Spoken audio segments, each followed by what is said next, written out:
ఓం గం గణపతయే నమః. ఓం శ్రీ మహాలక్ష్మీ దేవ్యే నమః. ఓం హిమకుందం మృణాలాభం దైత్యానాం పరమం గురుం సర్వశాస్త్ర ప్రవక్తారం భార్గవం ప్రణమామ్యహం. ఓం శుక్రగ్రహదేవతాయే నమః. ఓం నమస్తేస్తు మహామాయే శ్రీపీఠే సురపూజితే శంఖచక్ర గదాహస్తే శ్రీ మహాలక్ష్మీ నమోస్తుతే. శ్రీ మహాలక్ష్మీ దేవ్యే నమః. వీక్షిస్తున్నటువంటి అందరికీ కూడా మరి మనం ఈ యొక్క జూన్ నెల మొత్తం కూడా మేషరాశిని ఆవహించి మేషరాశిలో తన యొక్క స్థితిని నెలకొల్పబడినటువంటి శుక్రుని గురించి తెలుసుకుందాం. ఎందుకంటే ఇప్పటి వరకు దాదాపుగా 30వ తేదీ వరకు మే 30వ తేదీ వరకు 3.5-4 నెలల పాటుగా మరి ఈ శుక్ర భగవంతుడు అంటే శుక్రగ్రహము అటు శనితో రాహువుతో తన యొక్క సంచారాన్ని ముందుకు వెనక్కి ఆ యొక్క శని నక్షత్రాలలో ఉండి చాలా విధములైనటువంటి ఇబ్బందులు పడ్డాడు. ఎందుకంటే ఈ శుక్రుడు చాలా చాలా అందమైనటువంటి గ్రహము, చాలా ఉదార స్వభావం కలిగినటువంటి ప్రేమ కలిగినటువంటి గ్రహము, అత్యంత శ్రేష్టమైనటువంటి గ్రహము. రాక్షసులకే గురువు అయినప్పటికీ కూడా ఈ యొక్క మానవ లోకంలో మరి ప్రతి మనిషికి అందం మీద ఎంతో తను అందంగా ఉన్నాననే భావంతో తన యొక్క జీవితాన్ని ముందుకు తీసుకెళ్తూ ఉంటాడు. ఎందుకంటే ఆ యొక్క స్వాభిమానం లేకపోయినట్లయితే కనుక వారు అడుగు కూడా ముందుకు వెళ్ళలేని పరిస్థితి, బయటికి కూడా రాలేరు, మాట్లాడలేరు కూడా. కాబట్టి ఈ యొక్క శుక్రుడు దాదాపుగా ఈ మే 31వ తేదీ నుండి కూడా 29వ తేదీ జూన్ నెల వరకు కూడా దాదాపుగా 29-30 రోజుల వరకు కూడా ఈ మేషరాశిలో అటు అశ్విని నక్షత్రంలోను, అట్లాగే భరణి నక్షత్రం తన యొక్క సొంత నక్షత్రంలోను, కృత్తికా నక్షత్రంలోను తన యొక్క చారని సలుపుతూ ఉంటాడు. దాదాపుగా ఈ యొక్క శుక్రుడు మే 31వ తేదీ నుండి జూన్ 12వ తేదీ వరకు కూడా అశ్విని నక్షత్రంలో ఉంటాడు.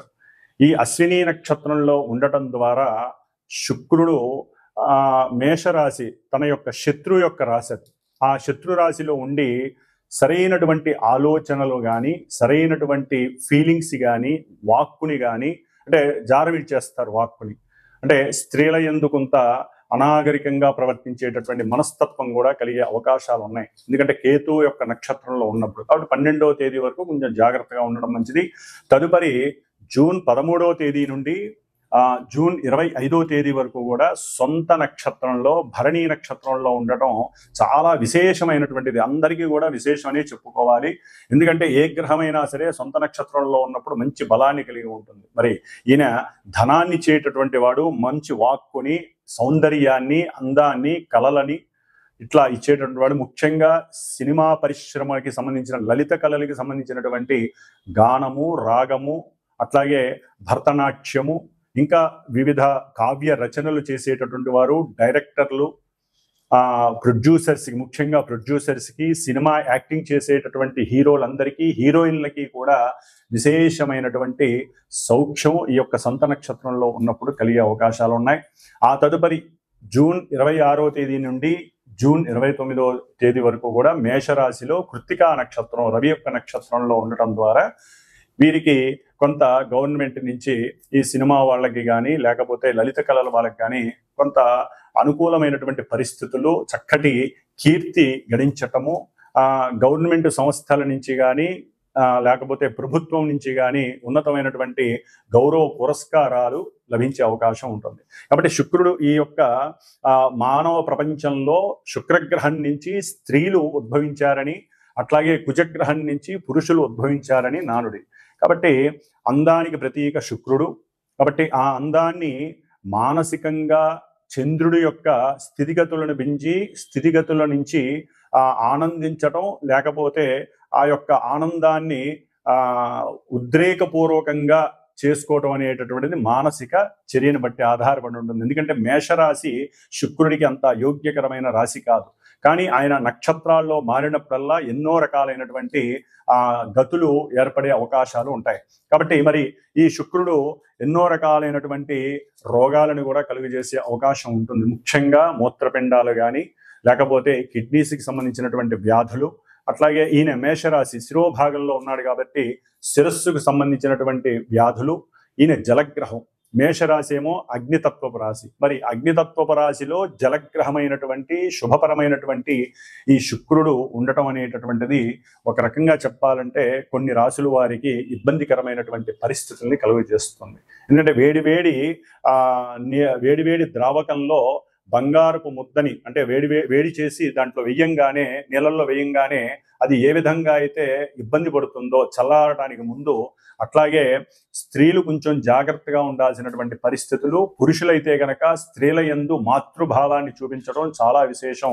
లేకపోతే ఈ శుక్రుడు మేషరాశిలో ఉన్నంత ఈ జూన్ మాసం మొత్తం కూడా ఎన్నో రకాలైనటువంటి ఇబ్బందులు కలగడానికి అవకాశం ఉంటుంది.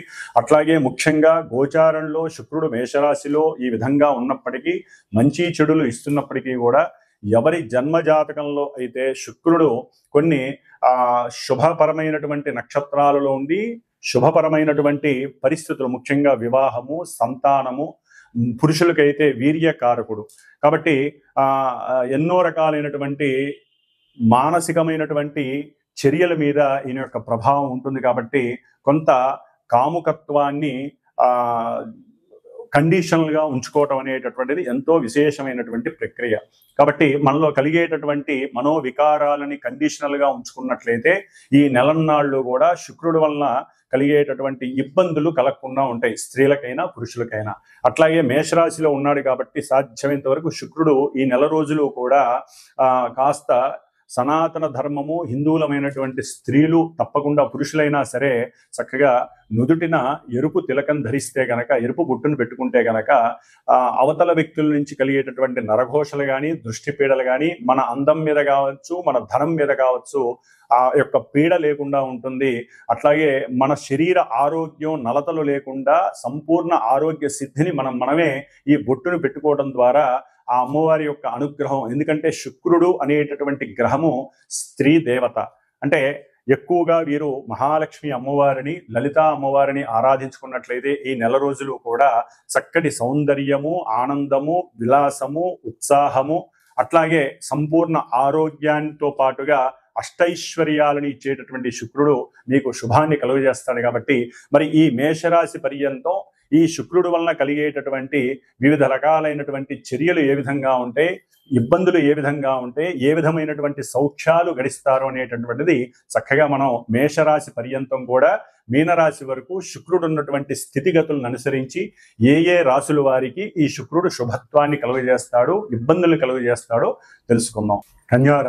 కన్యారాశి వారికి, అలాగే కన్యారాశిలో ఉన్నటువంటి ఉత్తరా నక్షత్రము, హస్తా నక్షత్రము, చిత్తా నక్షత్రము, ఈ 3 నక్షత్రాల వారికి సంబంధించి మరి శుక్రుడు అష్టమ స్థానంలో ఉండటం, ఆయన ధనాధిపతి అవటం, అట్లాగే భాగ్యాధిపతి అవటం ద్వారా విశేషమైనటువంటి ధన రాబడి వస్తోంది. అట్లాగే భార్యాభర్తల నుంచి ఒకరికొకరికి విశేషమైనటువంటి చక్కటి ధనలాభం కలుగుతోంది. అట్లాగే మీకు కుటుంబ పరంగా ఎప్పటి నుంచో ఏదైనా కొన్ని ఇబ్బందులు ఉన్నప్పటికీ అవన్నీ కూడా కాస్త తగ్గుముఖం పట్టి కుటుంబంలో ఆకస్మికంగా ఆనంద ఉత్సాహాలు కలుగుతాయి. అట్లాగే కొంతమందికి ఏదైనా వాళ్ళ భూముల్లో కానీ, అంటే వారికి ఏదైనా ఒక పొలాలు ఉన్నా కూడా, లేకపోతే కుటుంబ సభ్యుల వాళ్ళని కానీ, లేకపోతే పిత్రార్జితం ద్వారా కానీ, లేకపోతే తాత ముత్తాతల నుంచి వచ్చినటువంటి ఏదైనా సరే చక్కగా భూమి ఉంటే కనుక ఆ భూమిలో పంట వేస్తున్నప్పుడు, లేకపోతే భూమికి సంబంధించిన పనులు చేస్తున్నప్పుడు చక్కటి ధనము నిధిగా కనపడే అవకాశం కూడా కలగచ్చు. అట్లాగే వీరు ఏదైనా సరే భార్య పేరు మీద కానీ, భర్త పేరు మీద కానీ ఏదైనా లైఫ్ ఇన్సూరెన్స్ కనుక ఎల్ఐసి పాలసీస్ పెట్టుకున్నట్టయితే ఆకస్మికంగా ఇవి కూడా వారికి ధనలాభంగా రావడానికి అవకాశం ఉంటుంది. అంటే సరైన సమయానికి కుటుంబంలో కొన్ని ఆపదల్ని నెట్టివేసుకోవడానికి, కొన్ని అనుకూలమైనటువంటి పరిస్థితులు ఎదురయ్యే సమయంలో ధనం లేక కొంత ఇబ్బంది పడుతున్న సమయంలో ఉన్నట్టుండి ఆకస్మికంగా ఈ ఇన్సూరెన్స్ పాలసీల ద్వారా కావచ్చు, లేకపోతే వీరు ఏదైనా పెట్టుబడి పెట్టి ఉంటే కనుక ఆ పెట్టుబడి పెట్టినటువంటి ద్వారా కావచ్చు, అంటే గవర్నమెంట్ వ్యవహారాలు, ప్రభుత్వ రంగ సంస్థల్లో కనుక పెట్టుబడి పెట్టినట్లయితే వాటి ద్వారా కూడా చక్కటి ధనలాభం కలిగే అవకాశం ఉంటుంది. ఈ కన్యా రాశి వారికి కుటుంబంతో ఆనంద ఉత్సాహాలు ఎక్కువగా ఉండే అవకాశం ఉంటుంది. అట్లాగే వీరి యొక్క అమ్మమ్మలు కానీ నాయనమ్మలు కానీ వీరి పరంగా కొంత ఆనందము కలగడానికి అవకాశం ఉంది. అంటే వారి యొక్క జ్యువెలరీ ఏదైతే పాతకాలం నుంచి ఒక వంశపారంపర్యంగా వీరికి గనక అంటే కోడలికి ఇవ్వటం, కోడలు మళ్ళీ తన కోడలికి ఇవ్వటం ఇట్లా ఉంటాయో అట్లా ఈ కన్యా రాశి వారు ఎవరైతే ఉంటారో వారికి వారి యొక్క పూర్వీకుల నుంచి వచ్చేటటువంటి ఈ యొక్క జ్యువెలరీ అంటే మెడలో వేసుకునేటువంటి హారాలు కావచ్చు, మగవాళ్ళకైతే కనుక కంకణాలు కావచ్చు, ఉంగరాలు కావచ్చు, ఏదో ఒక రకమైనటువంటి ఆకస్మికంగా ఈ యొక్క లాభం కూడా సువర్ణ లాభం కూడా కలగడానికి అవకాశం ఉంటుంది. అట్లాగే కాస్త ఈ కన్యా రాశి వారికి తన యొక్క తండ్రి పరంగా కానీ గురువుల పరంగా కానీ కొంత ఆర్థిక పరమైనటువంటి నష్టము కలగడానికి అవకాశం ఉంటుంది. అంటే తండ్రి మాట చెప్పాడు, లేకపోతే గురువు వారికి తెలిసిన వారికి ఇవ్వండి ధనము, మళ్ళీ వాళ్ళు తిరిగి ఇచ్చేస్తారన్నప్పుడు తెలియకుండా ఆ ధనం ఇచ్చే పరిస్థితి ఉంటుంది. అక్కడ కొంత మీరు ఆలోచించుకోవడం చాలా మంచిది. ఇవ్వటం అయితే గ్యారంటీగా ఇచ్చే అవకాశం ఉంటుంది. ఆలోచించుకొని ఇవ్వటం ద్వారా మీ ధన నష్టం లేకుండా మీరు ఇచ్చిన 2 రూపాయల కన్నా 4 రూపాయలు వచ్చే అవకాశం కూడా ఈ నెలలో కనిపిస్తోంది. ఆలోచన చాలా మంచిది. అట్లాగే కుటుంబంతో చర్చించటం ఇంకా విశేషమైనటువంటిది. కాబట్టి కుటుంబ సౌఖ్యం అయితే చక్కగా కలుగుతోంది. భాగ్యపరంగా కూడా అనుకూలమైనటువంటి గృహ సౌఖ్యాదులు కలుగుతున్నాయి. అట్లాగే వీరికి బంధుమిత్రులతో కూడినటువంటి సహాయ సహకారాలు కావచ్చు, ఒకరింటికి ఒకరు వెళ్ళటం, వారితో ఆనందంగా ఉత్సాహంగా ఉండే అవకాశాలు ఈ నెలలో కనిపిస్తున్నాయి.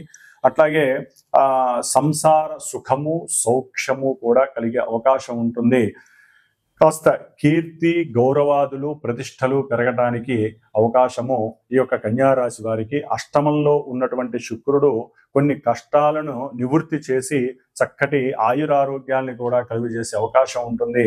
కాకపోతే ఎంతైనా అష్టమ స్థానం అనేటటువంటిది కొంత ఇబ్బందికరమైనటువంటి స్థానము కాబట్టి జ్యోతిష్య శాస్త్ర రీత్యా ఆ అష్టమంలో ఉన్నటువంటి శుక్రుడు ఆకస్మికంగా ధనలాభంతో పాటుగా గృహపరమైనటువంటి బంధుమిత్రాదుల ద్వారా కావచ్చు, అన్నదమ్ముల ద్వారా కావచ్చు కొంత ఆకస్మిక ధన నష్టాన్ని, వైరాల్ని, అట్లాగే మీ ఇంట్లో ఉన్నటువంటి స్త్రీలకి వారింట్లో ఉన్నటువంటి స్త్రీలకి మధ్య అగాధాలని, లేకపోతే మీ మధ్య అంటే ఆ స్త్రీల యందు బ్యాడ్గా బిహేవ్ చేసేటటువంటి పరిస్థితి రావటం, దాని ద్వారా కొట్లాటలు జరగడానికి అవకాశం ఉంటుంది. శత్రుత్వం, అంతర్గత శత్రుత్వం పెరిగి అవకాశం ఉంటుంది అష్టమ స్థానం కాబట్టి దీని యొక్క దోష నివారణార్థమై మీరు కాస్త చండీ అమ్మవారిని, చండికాదేవి యొక్క శ్లోకాన్ని స్తోత్రాన్ని చదువుకోండి. ఎందుకంటే శుక్రగ్రహం స్త్రీ దేవత కాబట్టి స్త్రీ దేవతకి సంబంధించినటువంటి అట్లాగే చండికాదేవి కావచ్చు, మహాకాళిక అష్టోత్తరం కావచ్చు, ఈ 4 రోజులు చేసుకోవడం ద్వారా దుర్మార్గులు, శత్రువులు, అంతర్గత శత్రువులు నివృత్తి అయ్యి అంతర్గతంగా మీకోసం వెయిట్ చేస్తున్నటువంటి ధన రాబడి కలగటానికి అవకాశం మెండుగా ఉండే అవకాశం ఉంటుంది. చక్కటి మాతృ సౌఖ్యము, చక్కటి ధనలాభ సౌఖ్యము, గృహ సౌఖ్యము, భోజన సౌఖ్యము కన్యా రాశి వారికి శుక్రుడి వలన ఈ నెల రోజులు ముఖ్యంగా దూర ప్రాంతాలకు ప్రయాణం చేయాలనే ఆలోచన వలన మానసిక ఉత్సాహము, ఉల్లాసము కూడా కలగడానికి అవకాశం ఉంది. ఓం శ్రీ మహాలక్ష్మీదేవి నమః.